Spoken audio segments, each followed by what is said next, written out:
Kaum muslimin jamaah Jumat rahimakumullah.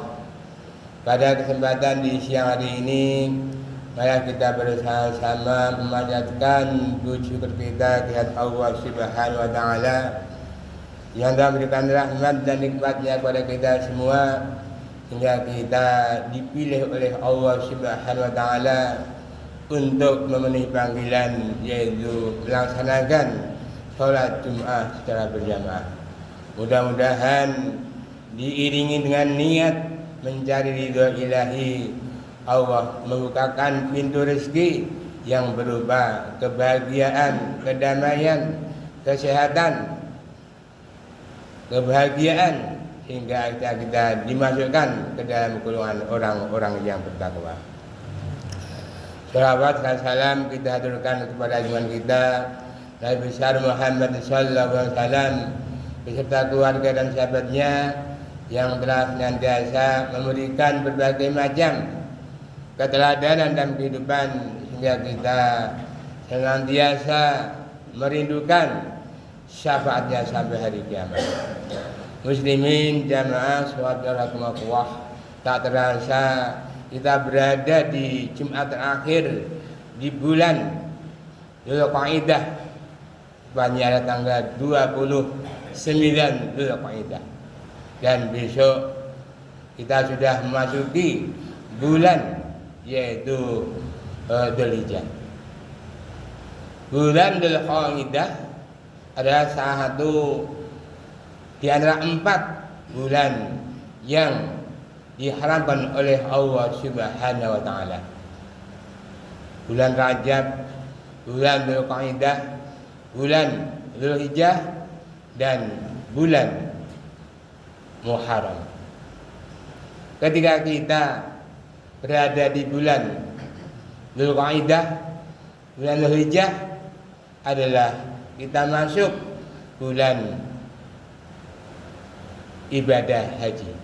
Karena bulan ibadah haji adalah dimulai tanggal 2 Syawal sampai dengan tanggal 13 bulan Dzulhijjah.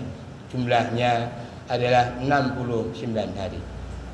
Dan kita berdoa mudah-mudahan Ustaz Rahmat Subyana yang hari ini adalah dipanggil untuk memenuhi panggilan Allah, diberi kemudahan bisa melaksanakan yaitu rukun haji, wajib haji, dan diberi kemudahan dalam segala hal sehingga ketika kembali ke tanah air dapat predikat haji mabrur, bahasanya tidak lain dan tidak bukan kecuali jannah.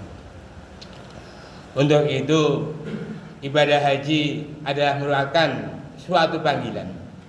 Kita tahu bahwa sebagai manusia akan mengalami yaitu 3 panggilan. Sehubungan dengan hadis di atas, pada kesempatan di siang hari ini kami akan menyampaikan khutbah dengan tema 3 panggilan yang dihadapi oleh manusia. Muslimin jamaah sholat rahimakumullah. Adapun panggilan yang pertama yang diberi kepada manusia adalah panggilan untuk melaksanakan sholat. Kita tahu bahwa ketika hari Jumat Allah memanggil kita, fasengau ya dzikrillah, maka segera kamu ingat kepada Allah Subhanahu wa taala. Yang dimaksud dengan sholat di sini, zikir di sini adalah kita untuk bersegera melaksanakan sholat Jumat. Banyak sekali orang yang belum mengetahui bahwa salah satu sunat Jumat adalah datang lebih awal. Karena apa? Ketika kita datang lebih awal, maka pintu masjid dibuka oleh malaikat. Sehingga ketika kita datang lebih awal, maka seolah-olah kita dicatat telah kurban seekor unta. Kemudian di waktu yang kedua maka dicatat setelah kurban yaitu seekor kambing. Ketika kita datang di waktu yang ketiga maka kita seolah kita berkorban ada seekor ayam. Dan manakala kita datang di menit terakhir last minute, seolah kita hanya kurban, yaitu sebutir telur cicak itu. Jadi sungguh sangat rugi sekali manakala kita sudah bertahun-tahun belum dapat hidayah untuk bisa datang lebih awal mengikuti sholat Jumat. Betapa banyak orang-orang yang terlambat mengikuti sholat Jumat karena apa? Hanya sekedar yaitu menggugurkan kewajiban. Untuk itu mari kita mendirikan sholat dalam arti adalah sholat artinya adalah sebagai suatu kebutuhan, bukan sekedar kewajiban.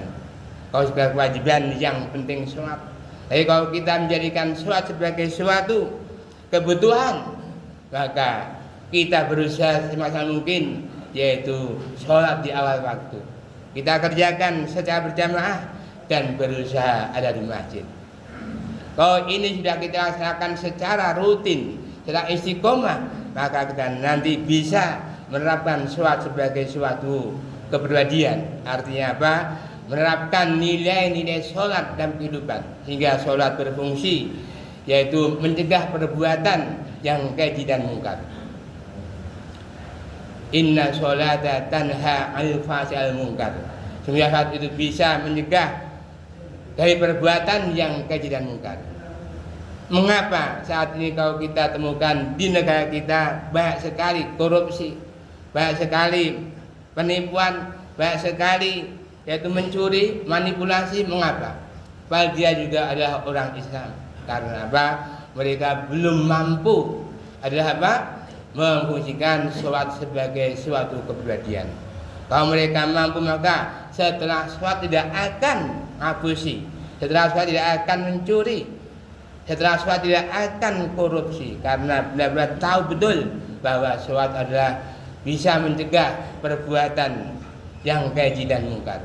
Tapi manakala masih ada terjadi korupsi, mencuri dan sebagainya, bahwa mereka benar-benar belum bisa memahami makna sholat sebagai suatu kepribadian. Untuk itu panggilan yang pertama ini mari kita lazimi, kita laksanakan sebaik mungkin istiqomah. Insya Allah kalau kita bisa istiqomah tidak melaksanakan sholat berjamaah, insya Allah kita akan diberi kemudahan untuk menghadap Allah secara husnul khatimah. Muslimin jamaah sholat Jumat rahimakumullah. Ada panggilan yang kedua adalah panggilan melaksanakan ibadah haji. Allah berfirman di surat Ali Imran ayat 97, walillahi 'alan nasi hajjul baiti man istata'a ilaihi sabila. Dan kewajiban seorang hamba pada Allah adalah mengunjungi Ka'bah Baitullah bagi yang mampu menempuh perjalanan. Untuk itu panggilan haji yang dikaumkan 14 abad yang tahu semuanya dipanggil. Ya, kalau kita ingin segera dipanggil, maka setidaknya ada 5 yang perlu kita siapkan. Yang pertama adalah niat. Kalau kita hanya sekedar niat saja tidak akan berangkat. Kalau kita niat sholat tapi tidak segera wudhu, maka juga tidak akan segera sholat. Maka itu sebagai realisasi daripada kita itu niat melaksanakan haji, maka kita perlu yaitu yang kedua ada ragab, yaitu dengan cara segera membuka tabungan. Ketika kita sudah punya tabungan nama kita, maka semua rupiah akan terkumpul ke tabungan tersebut. Dan ketika kita sudah ada di tabungan, uang tidak bisa ditarik. Maka itu berbahagia bagi mereka yang sudah membuat tabungan haji kemudian diisi.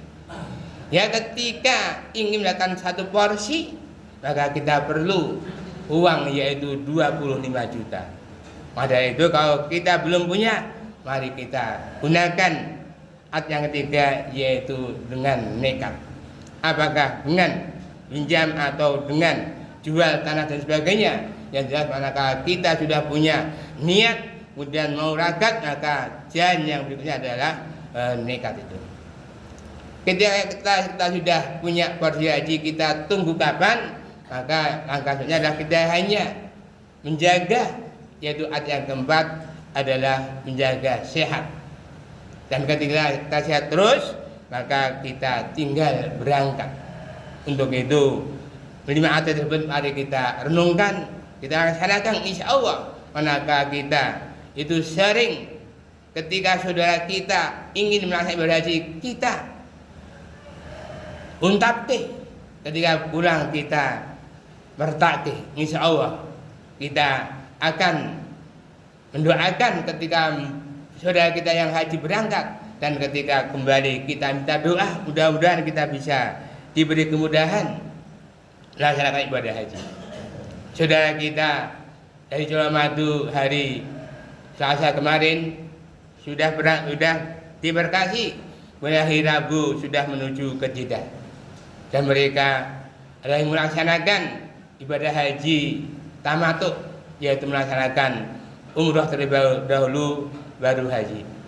Sebenarnya waktu ibadah haji adalah hanya pendek sekali waktunya. Pilih yang 4 hari, 5 hari, atau 6 hari. Lainnya hanya menunggu antri untuk kembali pulang. Mengapa 4 hari?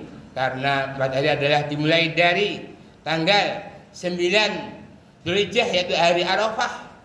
Kemudian ketika kita sudah berada di Arafah, kemudian langsung ke Muzdalifah, kemudian langsung mencari kerikil, kemudian tanggal 10 Dzulhijjah adalah melempar, yaitu Jumrah Aqabah. Kemudian tanggal 11 dan 12 bagi yang ambil nafar awal, mereka melempar, yaitu Jumrah 3 Aqabah, Ula dan Wusta. Enggak, bagi mereka yang ingin 5 hari maka ditambah, yaitu tanggal 13 melempar lagi, yaitu Jumrah Aqabah, Ula dan Wusta. Kemudian kalau 6 hari, ketika besok tanggal 8 hari Tarwiyah, maka jelas mengikuti sunnah Rasulullah, yaitu Rasulullah ketika melaksanakan ibadah haji adalah mengambil Tarwiyah dan nafar sani, jadi 6 hari. Untuk itu mudah-mudahan saudara kita yang saat ini melaksanakan ibadah haji bisa melaksanakan seperti tuntunan Rasulullah SAW. Dan musim haji adalah musim yang tadi dimaklumi bersama. Al-hajju asyhurun ma'lumat, faman qadahinna hajja fala rafatha wala fusuqa wala jidala fi hajj. Bulan haji adalah bulan yang telah dimaklumi. Barang siapa yang sudah menetapkan untuk ibadah haji, wala rafala, jangan rafas, jangan bicara porno, wala fusuqa, jangan bicara keburukan, jangan berfasik, wala jidal, dan jangan berbantah-bantahan. Untuk itu, marilah kita berdoa pada Allah Ta'ala, mudah-mudahan kita diberi jalan yang mudah agar semuanya bisa melaksanakan ibadah haji. Karena belasan orang yang melaksanakan ibadah haji tidak lain dan tidak bukan adalah jannah. Untuk itu, mumpung kita berada di bulan Dzulqa'dah dan besok memasuki bulan Dzulhijjah, mari kita pahami walayalin ngasr, demi 10 hari di bulan Dzulhijjah. Artinya apa? Mari kita tingkatkan ibadah kita di bulan Dzulhijjah dari tanggal 1 sampai tanggal 10. Nah, di situ kita bisa melaksanakan, yaitu puasa sunnah dari tanggal 1 sampai tanggal 9. Kita bisa melaksanakan, yaitu sholat serta berjamaah. Kita bisa melaksanakan sholat sunat, mulai tahajud, rawatib, dan duha. Juga kita memperbanyak zikir, tasbih, tahmid, takbir, dan sebagainya. Atau juga kita bisa menghatamkan Al-Quran, syukur dalam waktu 10 hari kita bisa khatam Al-Quran. Begitu juga kita disuruh untuk berkorban, untuk selalu bersedekah. Insya Allah kita termasuk orang-orang yang dipilih oleh Allah bisa memuliakan, yaitu 10 hari pertama di bulan Dzulhijjah.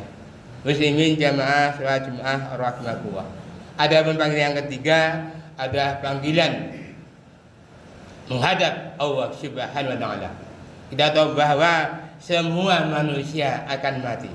Kullu nafsin dha'iqatul maut, setiap jiwa akan mengalami mati. Untuk itu, sebelum kita mati, mohon pada Allah Subhanahu wa Ta'ala kita dicap sebagai seorang muslim, Ya ayyuhalladzina amanu taqu haqqa tuqatih wa la tamutunna illa antum muslimun.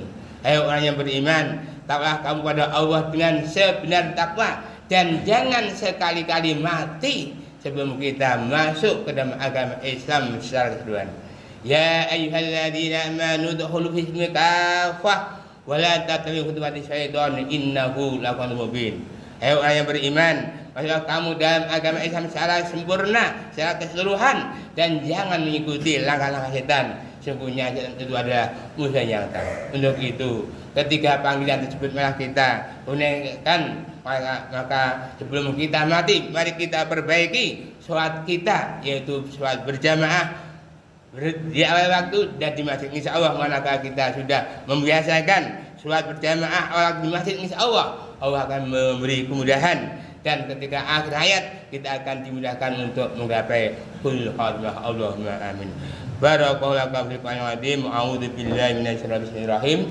Qul huwallahu ahad, Allahu samad, lam yalid wa lam yulad wa lam yakul lahu kufuwan ahad.